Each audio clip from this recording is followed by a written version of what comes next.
ওং নম শ্রীমদ্ভগবদ্গীতায় নম। ষষ্ঠ অধ্যায় ধ্যানযোগ। শ্রী ভগবানুবাচ শ্লোক ৯। সুহৃদ মিত্র অরি উদাসীন মধ্যস্থ দেশবন্ধুষু সাধুষু অপি চ পাপাসু সমবুদ্ধি বিশিষ্যতে।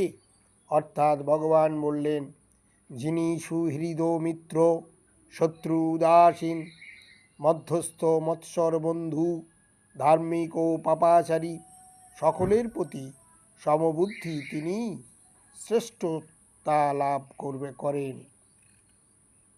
শ্লোক ১০। যোগী মুঞ্জিত সততম আত্মানাম রহসি স্থিত একাকী যত চিত্তাত্মা নিরাশী অপরিগ্রহ। অর্থাৎ পরমেশ্বর ভগবান শ্রীকৃষ্ণ বললেন, যোগারূঢ় ব্যক্তি সর্বদা পরব্রহ্মে সম্পর্কযুক্ত হয়ে তাঁর দেহ, মন ও নিজেকে নিয়োজিত করবেন। তিনি একাকী নির্জন স্থানে বসবাস করবেন এবং সর্বদা সতর্কভাবে তাঁর মনকে বশীভূত করবেন। তিনি বাসনামুক্ত ও পরিগ্রহ রহিত হবেন। ওম নমঃ শ্রীমদ্ভগবদ্গীতা।